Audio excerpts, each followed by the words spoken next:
Every sachet of clean water has a story. Welcome to Kusum TV, where we bring that story to life. Kusum TV, pure knowledge. Kusum TV, pure water. So today, I bring you greetings from Kusum TV, wherever you might be watching us from. I say thank you so very much for choosing to watch this. I've seen quite a number of videos circulating on social media regarding how people are making losses at their factories. I mean, it's very common for employees to want to take advantage of their employers, and the sachet water industry is not an exception. Now, sachet water is a very delicate area to operate in, very, very, very delicate. And I want to say here emphatically that if you are that person that is busy and will not have time to monitor what happens at your factory at least once a week, do not start it. I repeat, if you are a busy person that would be running around and will not have time to monitor what is happening at your factory once every week, do not start it. Now, let me break that. I mean, whether you are far or near, you should have time to go through your records, whether they are sending them to you via email, whether they are sending them to you via text messages, whether definitely, I mean, there has to be a form of records, like how many bags of water is produced, how many of it is sold, how many of it was returned, how many of it were leakages, and all of that. And you need to scrutinize, you need to ask questions every day, every time you get an opportunity to go through the records. Because if you don't, and your employees realize that you do not have taps on what is going on, then be rest assured you are going to be cheated.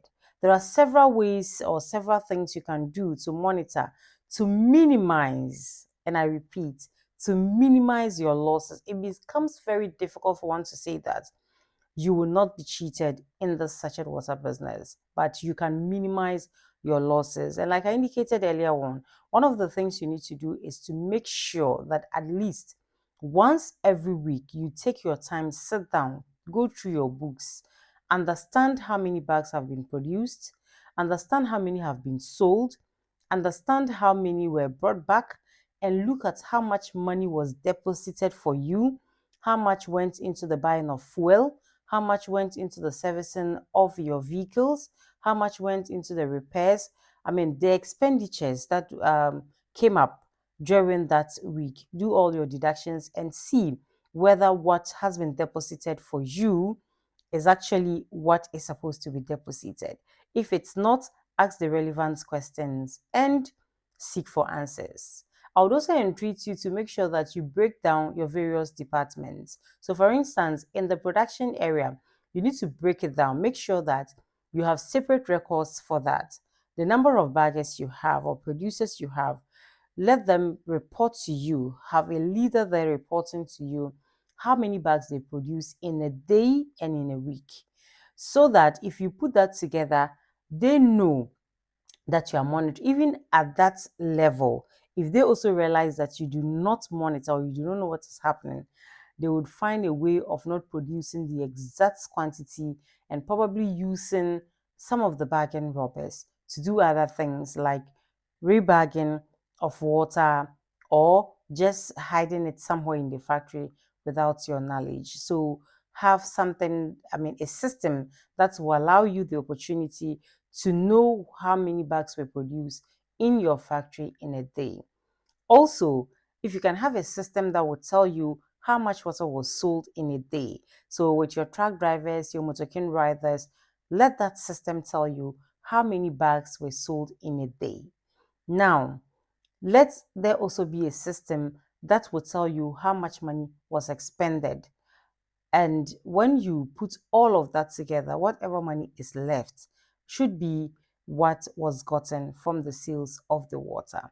Once you begin identifying that there are lapses here and there, that the number of bags sold and also the amount of money brought to you isn't equal, then you can ask the relevant questions. Whoever is in charge should begin answering to those questions. And when they realize that you are actually monitoring and you have an interest in how things are going, then they become careful. You would have to try as much as possible not to allow your workers to begin enjoying from the proceeds. So there's an amount you've agreed to pay them at the end of the month. Once they begin to get extra that you do not approve of, they know you are not monitoring, and so they sell and tell you those ones were leakages or they didn't produce so and so quantity when they actually did, and all that. Once they begin enjoying those monies and you decide to later on put in measures that prevents them from enjoying those monies, they get lazy. They want to quit. Or even if they don't quit, they don't give you the best of outputs. So try as much as possible not to, first of all, not to allow them in any way get access to enjoying, getting money. I don't want to say still, but no, don't allow them get money aside from what you've agreed to give them, aside from other bonuses you've agreed to give them, aside from other incentives you've agreed to give them. Don't let them get any form of illegal money from the business. Once they enjoy that for a long time and you decide to put in measures to stop it, then be ready to lose some of your key workers. And in this business, continuity is very key, because when they leave to a different place, they sometimes go with some of your customers, whether you like it or not. Because some of these customers have built certain personal relationships with them. They go there with different brands of water. They say, oh no, I want the other one, but they insist. They're like, oh, this one too is good. Oh, I was working at the other place and I'm telling you that this one is equally good. Please try it. They force a few bucks on them. Next time they call you, they are not getting you. Once your, sales guy knows that your workers are not there, they will go to your customers with the water. And because the customers are not also getting the water from you in time, maybe you've not been able to replace them and all of that, they will buy from them, and over time they switch to those brands. So yeah, I'm hoping that this video is helpful. Come to the comment section, let's share ideas, let's actually see some other ways, innovative ways we can minimize stealing, or we can minimize employees shortchanging employers in the sachet water business. Thank you so much for watching this video from the beginning to the end of it. I entreat you to come back next time, and also I entreat you to subscribe if you haven't done so yet. And please don't forget to leave a comment or a like. Please interact with my videos so I get encouraged to continue doing more. Thank you very much once again. This is Kusum TV, a place where we give you all the details of Sachet Water Productions, whether you are an interested entrepreneur that is yet to start, whether you're already in the business, whether you are just somebody that loves sachet water, especially clean sachet water, and wants to know what goes into the production of sachet water, you have to subscribe to this channel. Thank you very much. Please come back.